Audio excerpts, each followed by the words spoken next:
Bismillahirrahmanirrahim. Assalamualaikum warahmatullahi wabarakatuh. Ketemu lagi dengan saya. Di sini saya akan menjelaskan mengenai kode etik profesi akuntan publik. Perlu kita ketahui bahwa kode etik profesi akuntan publik itu merupakan pedoman bagi anggota Institut Akuntan Publik di Indonesia atau biasa dikenal dengan IAPI. Untuk menjalankan tugas secara bertanggung jawab, objektif, serta profesional, di mana kode etik ini lahir dari hasil Kongres IAI dan terus diperbarui sesuai dengan perkembangan sampai sekarang. Nah, adapun pernyataan etika profesi itu terbagi menjadi 6, di mana yang pertama itu integritas, objektif, dan independensi. Yang kedua, kecakapan secara profesional. Yang ketiga, bagaimana cara pengungkapan informasi rahasia kepada klien. Dan yang keempat, iklan bagi kantor akuntan publik. Dan yang kelima, komunikasi antar akuntan publik, serta yang terakhir itu perpindahan staf atau partner antar kantor akuntan tersebut. Nah, adapun struktur kode etik IAPI itu ada 4, ada prinsip etika, ada aturan etika, interpretasi aturan etika, serta tanya jawabnya.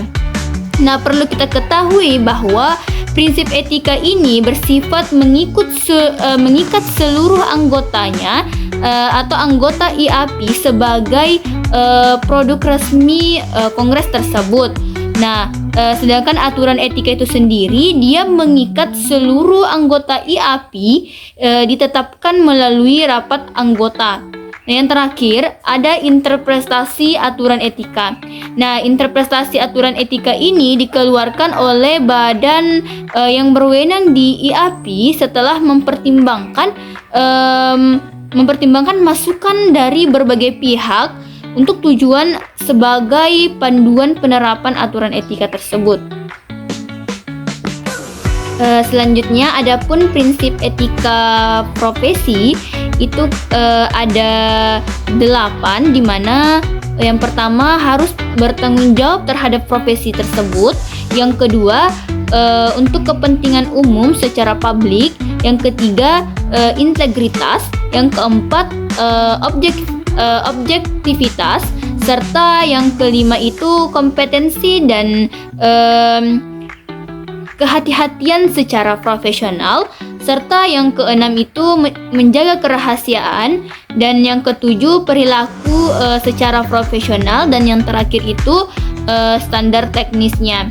Nah, adapun aturan etika profesi akuntan publik itu ada terbagi menjadi 2, ada keterterapan dan definisi atau pengertian secara penting. Nah, adapun keterterapannya atau applicability ini berlaku bagi anggota IAI yang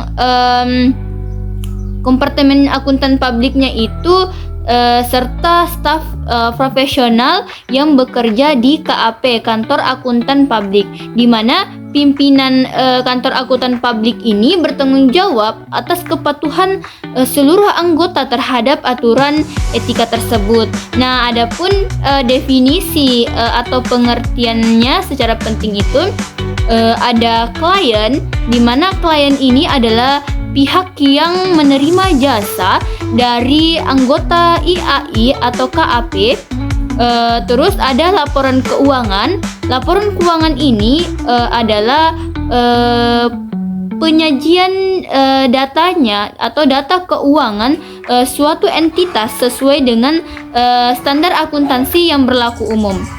Nah, terus ada KAP, kantor akuntan publik ini adalah suatu organisasi akuntan publik yang sudah mempunyai izin yang diberikan oleh jasa profesional.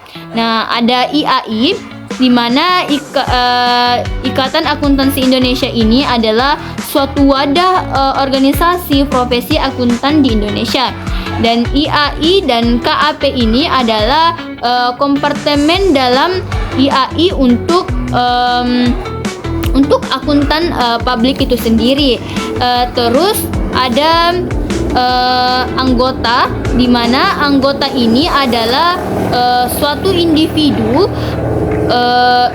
individu yang menjadi anggota IAI dan kantor akuntan publik tersebut, di mana anggota kantor akuntan publik ini adalah yang bekerja anggotanya IAI yang bekerja di kantor akuntan publik. Nah, di mana akuntan publik ini sudah mempunyai izin resmi dari Menteri Keuangan atau pejabat yang berwenang.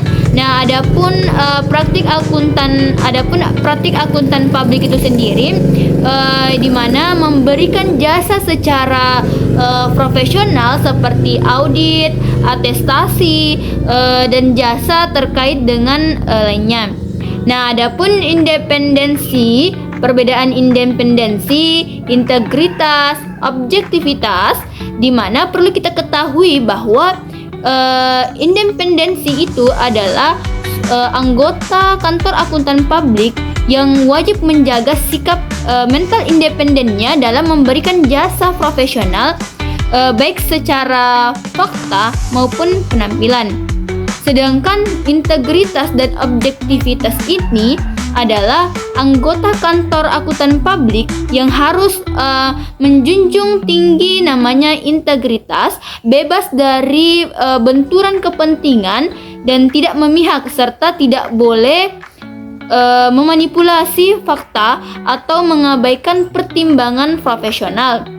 Nah, adapun standar umum dan standar akuntansi, di mana standar umum ini adalah anggota KAP harus mematuhi standar yang ditetapkan oleh Ikatan Akuntansi Indonesia yang mencakup kompetensi profesional, kecermatan dan keseksamaan, dan yang ketiga perencanaan dan supervisi.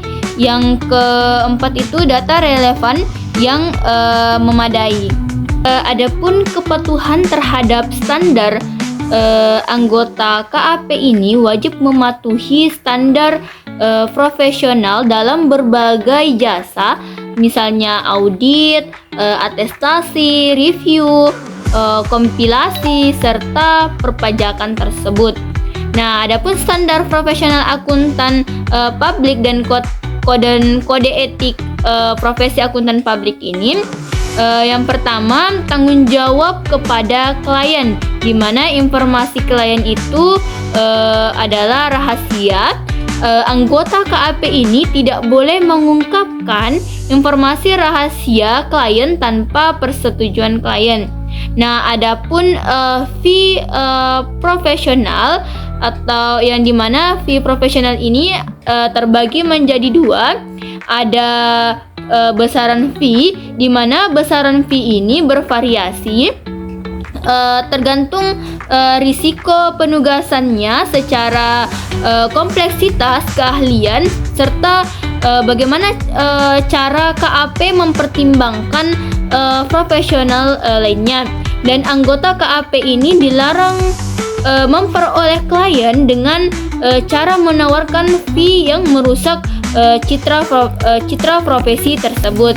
Nah, yang kedua ada fee kontingen, di mana fee kontingen ini adalah fee yang ditetapkan berdasarkan hasil atau temuan tertentu. Nah, dan tidak diperbolehkan jika dapat mengurangi independensi. Nah, adapun tanggung jawab kepada rekan seprofesinya, mereka harus menjaga citra profesi tersebut. Komunikasi antar akuntan publik harus jalan dengan baik, dan perikatan atestasi. Nah, di mana kode etik juga mempunyai profesi akuntan publik pada sejak 1 Januari 2011, IAPI ini memberlakukan kode etik profesi akuntan publik yang mengacu pada standar internasional IFAC, di mana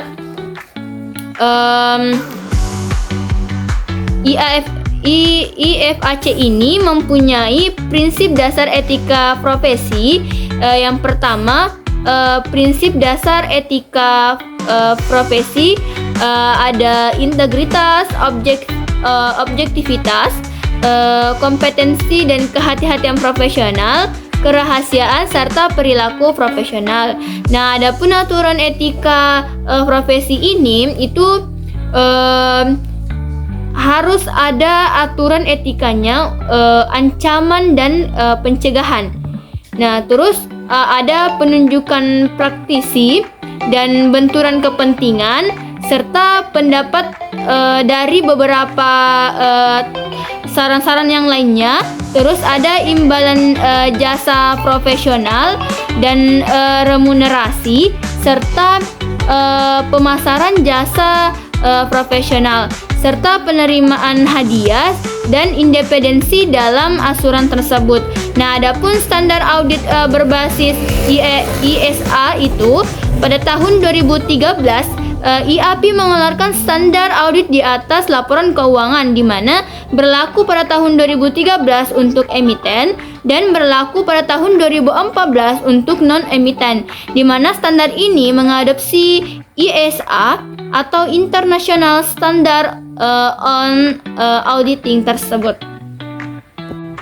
Adapun tuntutan hukum yang dihadapi akuntan publik, di mana profesi akuntan publik ini berisiko paling tinggi karena harus patuh terhadap standar dan kode etik. Nah, ada juga audit failure, contohnya ada Enron, WorldCom dan Xerox, di mana ini mereka menurunkan kepercayaan publik, serta pernah juga ada kasus Enron itu menutup kantor akuntan publik Arthur, dan di AS itu diterbitkan Sarbanes, di mana untuk mencegah kasus serupa. Nah, sedangkan di Indonesia mereka mengatur melalui Undang-Undang Nomor 5 Tahun 2011 tentang akuntan publik. Nah, adapun regulasi untuk mengurangi risiko tersebut di Indonesia pada Undang-Undang Nomor 5 Tahun 2011 tentang akuntan publik itu ada sanksi pidana bagi akuntan publik yang lalai. Dan di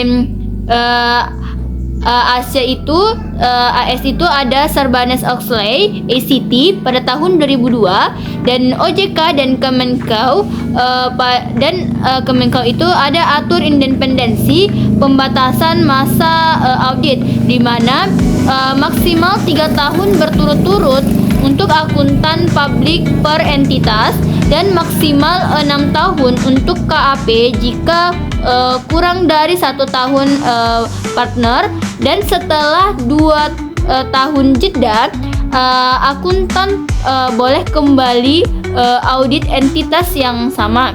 Nah, adapun tanggung jawab hukum tersebut, akuntan dapat dituntut klien jika mereka melanggar kontrak atau lalai.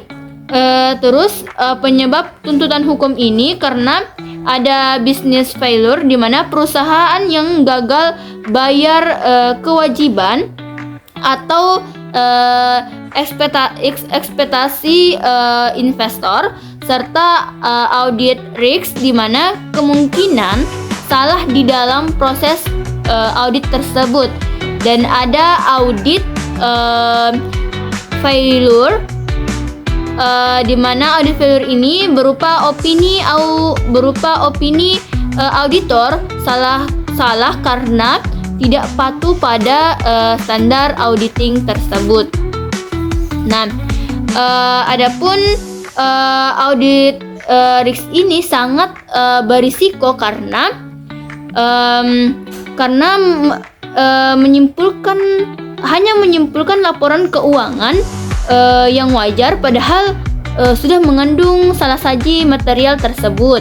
Nah, adapun jenis-jenis kelalaian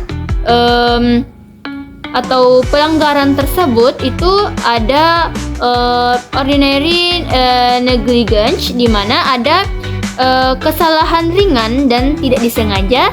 Yang kedua ada gross negligence, di mana kesalahan ini sudah berat, tidak menerapkan dua professional care. Dan constructive fraud, di mana ada kelalaian berat. Audit ini tidak langsung membantu tapi seolah-olah mendukung fraud manajemen tersebut. Nah, di mana fraud ini ada ketika melakukan pelanggaran yang sangat serius, auditor sadar terlibat dalam fraud tersebut. Nah, pihak yang dapat menuntut hukum di Indonesia itu ada klien, calon atau investor, ada Bapepam atau LK atau biasa juga OJK, serta PPK Kemenkeu dan Bank Indonesia serta pengguna laporan keuangan tersebut.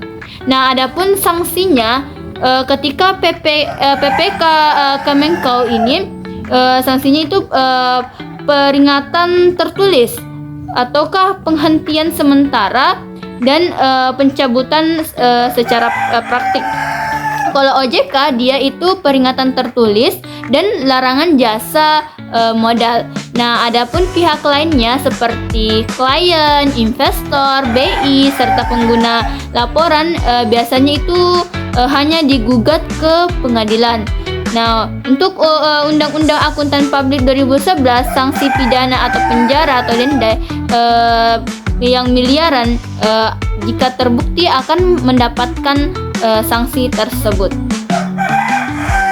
Jadi perlu kita ketahui bahwa faktor yang mempengaruhi kualitas audit itu tersebut karena pengalaman, independensi, serta etika akuntan, di mana auditor dari KAP ini, KAP besar atau Big Four, cenderung menghasilkan kualitas audit lebih baik, dan etika juga berpengalaman serta penerapan standar profesi sudah terbukti berpengaruh pada kepercayaan terhadap laporan keuangan. Cukup sekian materi yang saya bawakan, kurang lebihnya mohon dimaafkan. Wassalamualaikum warahmatullahi wabarakatuh.